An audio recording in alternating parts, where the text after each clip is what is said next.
ਦਵਾਈਆਂ ਲਾਈਆਂ ਨਾ ਅੱਛਾ ਜੋ ਖਰਾਬ ਹੋ ਗਏ ਤੇ ਆਪਰੇਸ਼ਨ ਵਗੈਰਾ ਹੋ ਜਾਏ ਜਾਂ ਕਿਸੇ ਹੋਇਆ ਡਾਕਟਰ ਆਪਰੇਸ਼ਨ ਵਿਗੜ ਗਿਆ। ਕਿਹੜੀ ਮੈਡੀਸਨ ਖਾਂਦੇ ਹੋ ਜਿਹੜੀ ਹੁੰਦੀ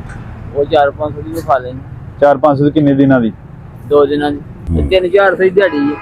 300-400 ਦਿਹਾੜੀ ਨਾਲ ਤੇ ਨਿਜ਼ਾਮ ਨਹੀਂ ਨਾ ਚੱਲਦਾ ਹੈ। ਠੀਕ ਆ ਬਿਲਕੁਲ ਕੀ ਹਾਲ ਜੀ ਠੀਕ ਹੋ ਸੇ ਠੀਕ ਮਾਸ਼ਾਅੱਲਾ ਤੇ ਕੀ ਗੱਲ ਪੈਰ ਨੂੰ ਲੱਤ ਨੂੰ ਕੀ ਮਸਲਾ ਹੈ ਖਰਾਬ ਕੀ ਮਸਲਾ ਲੱਤ ਨੂੰ ਪੈਰ ਖਰਾਬ ਹੈ ਪੈਰ ਕੱਟਿਆ ਗਿਆ ਹਾਂ ਕੱਟਿਆ ਉਹ ਕਿਸ ਤਰ੍ਹਾਂ ਕੱਟਿਆ ਕੀ ਮਸਲਾ ਕੀ ਆਪਰੇਸ਼ਨ ਹੋਇਆ ਕਾਹਦਾ ਆਪਰੇਸ਼ਨ ਸਿਆਲਕੋਟ ਨਾ ਤੁਹਾਡਾ ਪੈਰ ਤੇ ਸਾਰਾ ਉਹ ਥੱਲੋਂ ਸੁੱਜਿਆ ਪਿਆ ਗਲਿਆ ਪਿਆ ਆਹ ਤੇ ਉਹਦੀ ਬਿਮਾਰੀ ਨਾਲ ਕਾਹਦੀ ਬਿਮਾਰੀ ਉਹ ਦਵਾਈਆਂ ਲਾਈਆਂ ਨਾ ਅੱਛਾ ਜੋ ਖਰਾਬ ਹੋ ਗਏ ਤੇ ਆਰਾਮ ਨਹੀਂ ਹੁੰਦਾ ਇਹਦੇ ਨਾਲ ਬਾਈ ਖਾਣਾ ਆਰਾਮ ਆ ਜਾਂਦਾ ਰਾਤ ਦਵਾਈ ਤੁਸੀਂ ਨਾ ਰੱਖੀ ਆ ਨਾਲ ਰੱਖੀ ਤੇ ਇਹ ਜਿਹੜਾ ਤੁਹਾਡਾ ਕੰਮ ਹੈ ਵੀ ਇਹਦਾ ਕੋਈ ਪ੍ਰੋਪਰ ਇਲਾਜ ਕੋਈ ਨਹੀਂ ਜਿਹੜਾ ਇਲਾਜ ਕਰਾ ਕੇ ਤੁਹਾਡਾ ਆਰਾਮ ਆਈ ਆਪਰੇਸ਼ਨ ਵਗੈਰਾ ਹੋ ਜਾਏ ਜਾਂ ਕਿਸੇ ਹੋਇਆ ਡਾਕਟਰ ਆਪਰੇਸ਼ਨ ਵਿਗੜ ਗਿਆ। ਅੱਛਾ ਆਪਰੇਸ਼ਨ ਪਹਿਲੇ ਕਰਾਇਆ ਸੀ ਤੇ ਉਹ ਹੁਣ ਹੱਲ ਕੋਈ ਨਹੀਂ ਇਹਦਾ ਹੈ ਸਹੀ ਨਹੀਂ ਹੋਇਆ।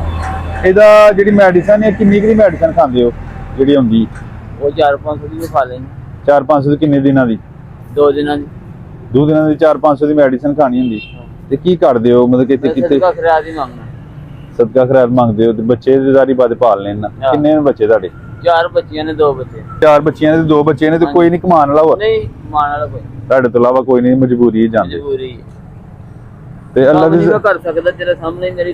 ਪੈਰ ਬਿਲਕੁਲ ਵੇਖ ਓਏ ਹੋਏ ਪੈਰ ਤੇ ਤੁਹਾਡਾ ਗਲਿਆ ਪਿਆ ਵਿੱਚ ਘਾਹ ਵਿੱਚ ਉਹ ਅੱਲਾਹ ਤਾਲਾ ਤੁਹਾਨੂੰ ਸਬਰ ਦੇ ਤੁਹਾਨੂੰ ਸਿਹਤ ਦੇ ਤੁਹਾਡੇ ਤੇ ਕਰਮ ਕਰੇ ਤੇ ਘਰ ਦਾ ਗੁਜ਼ਰ ਬਸਰ ਚੱਲ ਜਾਂਦਾ ਇਸ ਤਰ੍ਹਾਂ ਜੀ ਜਾਂਦੇ ਮੰਗ ਤਾਂ ਕੇ ਚੱਲਦਾ ਹੀ ਪਿਆ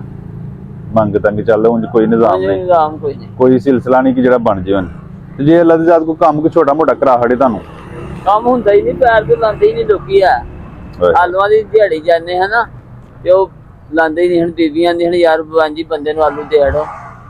ਆਲੂ ਦਿਹਾੜ ਦੇਣ ਟੋਕਰੀ ਕੇ ਉਹ 300-400 ਰੁਪਏ ਦੀ ਦੇ ਹੀ ਛੱਡਦੇ ਹਨ 300-400 ਦੀ ਦਿਹਾੜੀ ਹੈ 300-400 ਦਿਹਾੜੀ ਨਾਲ ਤੇ ਨਿਜ਼ਾਮ ਨਹੀਂ ਨਾ ਚੱਲਦਾ ਉਹ ਇਹ ਬਸ ਅਗਲੇ ਦਿਨ ਕਿਤੇ ਹੋਰ ਮੰਗ ਲਿਆ ਅੱਲਾ ਚਲਾਈ ਰਿਹਾ ਨਾ ਚਲੋ ਅੱਲਾਹ ਦੀ ਜ਼ਾਤ ਤੁਹਾਡੇ ਸਸਾਨੀਆਂ ਪੈਦਾ ਕਰੇ ਤੇ ਮਾਲਿਕ ਦੀ ਜ਼ਾਤ ਨੇ ਇੱਕ ਮਾਹਿਰ ਰਮਜ਼ਾਨ ਦਾ ਤੋਹਫਾ ਭੇਜਿਆ ਦੇ ਦਈਏ ਤੁਹਾਨੂੰ ਦੇ ਦੇ ਤੁਹਾਡੇ ਵਾਸਤੇ ਤੁਹਾਡੇ ਬੱਚਿਆਂ ਵਾਸਤੇ ਰਾਸ਼ਨ ਨੇ ਅੱਲਾਹ ਦੀ ਜ਼ਾਤ ਨੇ ਭੇਜਿਆ ਤੇ ਇਹ ਤੁਸੀਂ ਇੱਥੇ ਭਾਵੇਂ ਰੱਖ ਛੜੋ ਜਾਂਦੇ ਫਿਰ ਲਾਈ